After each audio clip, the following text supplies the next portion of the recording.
నమస్తే అన్న. నమస్తే. అన్న గతంలో మీరు రోటీ కపడా రొమాన్స్ జిందగీ ఆ సినిమా చేశారు. అంటే ఆ సినిమాలో మీరు లవ్ అని వెళ్ళారు, రొమాన్స్ అని వెళ్ళారు. ఇప్పుడు ఈ సినిమాలో పెళ్లి అవుతుంది. అక్కడ పెళ్లి కాలేదు, ఇక్కడ పెళ్లి అయిద్దా కదా?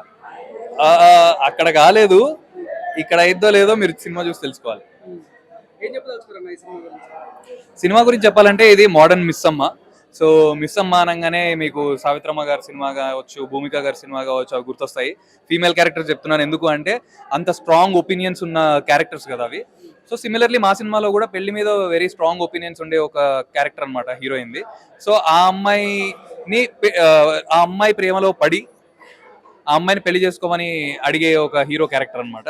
So it's going to be very entertaining. చాలా ఫన్ ఉంటుంది. భద్రం గారు ఉన్నారు సినిమాలో. చాలా ఫన్ అండ్ ఎమోషనల్ అన్ని ఎలిమెంట్స్ ఉంటాయి. Everybody can happily sit and watch the 2 hours. Will be happy. అన్న మిస్ అమ్మ అనేది ఆ టైటిలే చాలా బ్రాండ్ టైటిల్. గతంలో సావిత్రి గారు చేశారు, భూమిక గారు చేశారు. మీరు ఆ టైటిల్ న్యాయం చేస్తారని మీరు అనుకుంటారన్న? ఆ టైటిల్ తీసుకోవడానికి కారణం ఏంది? అది డెఫినెట్లీ నాకు కూడా చాలా ప్రెషర్ అనిపించింది స్టార్టింగ్ లో మా డైరెక్టర్ గారు చెప్పినప్పుడు. But they convinced me and then నాకు స్టోరీ మొత్తం తెలిసినప్పుడు అండ్ దెన్ ఎప్పుడైతే మేము షూట్కి వెళ్ళామో నాకు కూడా అదే టైటిల్ యాప్ట్ అనిపించింది. మీరు ఆ లెవెల్కి రీచ్ అవుతామా మేము అంటే అది రీచ్ అవ్వాలనే కోరుకుంటున్నాము, రీచ్ అవుతుంది అనుకుంటున్నాము. అది మిగతా అంతా జనాల చేతిలో ఉంది. అన్న మీరు కూడా మన రాజమౌళిని ఫాలో అవుతున్నారా? అంటే 2 సంవత్సరాలకు ఒకసారి కనిపిస్తా ఉన్నారు. అంటే రోటీ కపడా రొమాన్స్ గత 2 years బ్యాక్ వచ్చింది. ఇప్పుడు కనిపించారు, మళ్ళీ ఇప్పుడు కనిపిస్తారు. అంటే ఇప్పుడన్నా ప్లాన్ గట్టిగా చేస్తున్నారా? ఏం ప్లాన్ చేస్తున్నారు? గ్యాప్ ఇవ్వలేదు తమ్ముడు, గ్యాప్ వచ్చింది. సో రాజమౌళి గారి ఫ్యానే. సో మేబీ దానివల్ల అయి ఉండొచ్చేమో అనుకుంటున్నా. జోక్స్ అపార్ట్, అది బేసిక్గా మంచి సినిమా చేయాలనే దానిలోనే ఉన్నాను. అండ్ దెన్ మనకి ఇప్పుడు ఇండస్ట్రీ ఉన్న సిచ్యువేషన్ కూడా తెలుసు. కొంచెం ఇట్స్ నాట్ వెరీ అంత అన్ని సినిమాలు ఆడట్లేదు. సో ప్రొడ్యూసర్స్ కూడా కొంచెం వెనకాడుతున్నారు కాబట్టి టైం పట్టింది.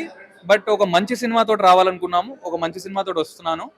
దీని తర్వాత ఇంకా లైనప్ లో ఉన్నాయి, కొన్ని ప్రాజెక్ట్స్ ఉన్నాయి, మల్టీ ప్రొడ్యూసర్స్ నరేషన్స్ అవి అవుతున్నాయి. It's too early to reveal anything, but fantastic entertaining scripts ఉన్నాయి. హోప్ మనం మళ్ళీ కలుస్తామని. రోటీ కపడా రొమాన్స్ జిందగీ సినిమాలో అసలు పాజిటివిటీ కన్నా నెగిటివిటీ అసలు ఏం లేదు సినిమాలో. అలాంటి సినిమానే ప్రజలు ఆదరించలేకపోయారు. ఏం చెప్పదలుచుకున్నారు మీ సినిమాది? సో మేము అనుకున్న సినిమాకి హిట్ అయ్యి మంచి గద్దరవాడ దాకా వెళ్తుంది అనుకున్నాము, కానీ అదే బోల్తా కొట్టింది. సో ఏం చెప్పదలుచుకున్నారు? ఇట్లాంటి మంచి సినిమా కూడా ఎంకరేజ్ చేయకపోతే ఏం చెప్పదలుచుకున్నారు? అది చాలా థ్యాంక్ యూ మీరు ఇప్పుడు మంచి సినిమా అని చెప్పినందుకు. ఎందుకంటే అది డెఫినెట్లీ చాలా మంచి సినిమా అండ్ చాలా హై ఎక్స్పెక్టేషన్స్తో చేసిన సినిమా. బట్ అది జనాలకి రీచ్ అవ్వలేకపోయింది. అంటే మోర్ జనాలు ఆదరించలేదు అనే దానికన్నా జనాలకి రీచ్ చేయడం కష్టమైపోయింది ఆ టైంలో. సో చూసిన వాళ్ళందరూ చాలా అప్రిషియేట్ చేశారు. చూసిన వాళ్ళు ఎవరు బాగాలేదని నాకు అంటే పర్సనల్గా మనకు ఎవరు చెప్పరు భయ్యా పర్సనల్గా. బట్ మనం ఇప్పుడు కామెంట్స్ చూస్తాము, రివ్యూస్ చూస్తాము, బాగాలేదు సినిమా అని తీసిపడేసిన వాళ్ళు ఎవరు లేరు. డెఫినెట్లీ అప్రిషియేట్ చేశారు. ఇండివిజువల్గా మా ఒక్కొక్కల పర్ఫార్మెన్స్ కూడా అప్రిషియేట్ చేశారు.